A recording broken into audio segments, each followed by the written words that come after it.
Right బులెటిన్లో breaking news చూస్తున్నాం. చిత్తూరు జిల్లా పుంగనూరులో ఉద్రిక్తత కొనసాగుతుంది. పుంగనూరు మాజీ ఎంపీ రెడ్డప్ప నివాసానికి రాజంపేట ఎంపీ మిథున్ రెడ్డి వచ్చారు. దీంతో రెడ్డప్ప నివాసాన్ని టీడీపీ కార్యకర్తలు చుట్టుముట్టారు. ఈ క్రమంలో ఎంపీ మిథున్ రెడ్డి వాహనాలు, వైసీపీకి చెందిన నేతల వాహనాలను టీడీపీ నేతలు ధ్వంసం చేశారు. వైసీపీ టీడీపీ వర్గీయుల మధ్య ఘర్షణ చోటు చేసుకోగా రాళ్ల దాడిలో 6 టీడీపీ కార్యకర్తలకు గాయాలైనట్టుగా తెలుస్తోంది. ఇక ఆత్మరక్షణలో భాగంగా MP Mithun Reddy gunmen 3 rounds గాల్లోకి కాల్పులు జరపడంతో మరింత ఉద్రిక్తత అక్కడ నెలకొంది. పెద్ద ఎత్తున పోలీసు బలగాలు మోహరించగా పెద్దిరెడ్డిని అడ్డుకుంటామని గతంలోనే టీడీపీ శ్రేణులు హెచ్చరించారు.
చిత్తూరు జిల్లా పుంగనూరులో ఉద్రిక్తత కొనసాగుతోంది. పుంగనూరు మాజీ ఎంపీ రెడ్డప్ప నివాసానికి రాజంపేట ఎంపీ మిథున్ రెడ్డి వచ్చారు. దీంతో రెడ్డప్ప నివాసాన్ని టీడీపీ కార్యకర్తలు చుట్టుముట్టారు. ఈ క్రమంలోనే ఎంపీ మిథున్ రెడ్డి వాహనాలు, వైసీపీకి చెందిన నేతల వాహనాలను టీడీపీ నేతలు ధ్వంసం చేశారు. వైసీపీ టీడీపీ వర్గీయుల మధ్య ఘర్షణ చోటు చేసుకోగా రాళ్ల దాడిలో 6 టీడీపీ కార్యకర్తలకు గాయాలైనట్టు తెలుస్తోంది. ఇక ఆత్మరక్షణలో భాగంగా MP Mithun Reddy gunmen 3 rounds గాల్లోకి కాల్పులు జరపడంతో మరింత ఉద్రిక్తత వాతావరణం అక్కడ నెలకొంది. పెద్ద ఎత్తున పోలీసు బలగాలు మోహరించగా పెద్దిరెడ్డిని అడ్డుకుంటామని గతంలోని టీడీపీ శ్రేణులు హెచ్చరించారు.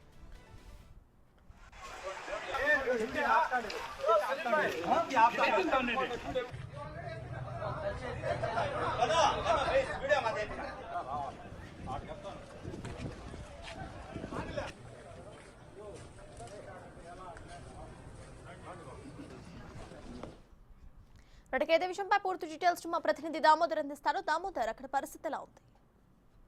పరిస్థితి ఉద్రిక్తత ఇంకా కొనసాగుతుంది. పొంగనూరులోని కొత్త ఇళ్లలోని ఎంపీ రెడ్డప్ప నివాసాన్ని తెలుగుదేశం పార్టీ కార్యకర్తలు ముట్టడించారు. మరోవైపు ఇప్పటికే అక్కడ మిథున్ రెడ్డి అక్కడికి చేరుకున్నాడు. దీంతో పోలీసులు కూడా పెద్ద సంఖ్యలో అక్కడికి బందోబస్తు కోసం వచ్చిన పరిస్థితి. మొత్తం మీద చూస్తే మిథున్ రెడ్డి అక్కడికి రావడంతో సమీపంలోనే రైతులను కొంతమంది తాము అక్కడికి తీసుకుని వచ్చాము, రైతులకు ఏదైతే ఫ్యాక్టరీకి సంబంధించి భూమిని సేకరించారో నష్టపరిహారం ఇవ్వలేదు, ఆ విషయాన్ని అడగడానికి వచ్చిన సందర్భంగా తమ మీద రాళ్లతోనూ కుర్చీలతోనూ దాడి జరపడంతో తాము కూడా తిరిగి ప్రతిదాడి చేశామంటూ కూడా తెలుగుదేశం పార్టీ కార్యకర్తలు అంటున్నారు. అయితే వైసీపీ కార్యకర్తలంతా ఎంపీ రెడ్డప్ప నివాసంలో ఉన్నారు. వారు లోపల నుంచి రాళ్లు విసరడంతో తెలుగుదేశం పార్టీ కార్యకర్తలు 6 గాయపడ్డారు. ఈ సందర్భంగా తెలుగుదేశం పార్టీ కార్యకర్తలు ఒక్కసారిగా లోపలికి పోవడానికి ప్రయత్నించగా ఎంపీ మిథున్ రెడ్డికి సంబంధించిన గన్మెన్లు గాల్లోకి కాల్పులు జరిపిన పరిస్థితి. దీంతో ఉద్రిక్త పరిస్థితి నెలకొంది. మరోవైపు తెలుగుదేశం పార్టీ కార్యకర్తలు ఆగ్రహవేశాలు వ్యక్తం చేస్తూ అక్కడ నిలిపి ఉంచిన వాహనాలపైన రాళ్ల దాడి చేశారు. ఈ రాళ్ల దాడిలో వాహనాల అద్దాలు ధ్వంసమైన పరిస్థితి. మరోవైపు ఏఎస్పీతో పాటు 2 డిఎస్పీలు, సుమారు 100 మంది పైగా పోలీసులు అక్కడికి మోహరించి ఉన్నారు. ప్రస్తుతం పరిస్థితి ఉద్రిక్త కొనసాగుతుంది. తెలుగుదేశం కార్యకర్తలు ఏదైతే రోడ్డు బయట మోహరించారు, మరోవైపు లోపల వైసీపీ కార్యకర్తలు, నాయకులు ఎంపీ మిథున్ రెడ్డితో పాటు ఉన్న పరిస్థితి. మొత్తం మీద ఉద్రిక్త పరిస్థితి ఉదయం 11 గంటల నుంచి ప్రస్తుతం వరకు కొనసాగుతుంది. ఈ విషయంలో పోలీసు ఉన్నతాధికారులు మిథున్ రెడ్డితోనూ అటు తెలుగుదేశం పార్టీ కార్యకర్తలతోనూ చర్చలు జరుపుతున్న పరిస్థితి. ఇక్కడ నుంచి వెళ్లిపోవాలని తెలుగుదేశం పార్టీ కార్యకర్తలు కోరుతుండగా ఎట్టి పరిస్థితుల్లోనూ వెళ్ళము, తమ మీద అనవసరంగా దాడి చేశారు, ఏదైతే రైతులకు న్యాయం కోసం అడగడానికి వస్తే తమ మీద ఏ విధంగా దాడి చేస్తారంటూ వీళ్ళు ఆగ్రహం వ్యక్తం చేస్తున్న పరిస్థితి. మొత్తం మీద ఇరు వర్గాల మధ్య ఏదైతే ఇరు వర్గాలు గొడవలు, 2 వర్గాల మధ్య ఉద్రిక్త పరిస్థితి నెలకొంది.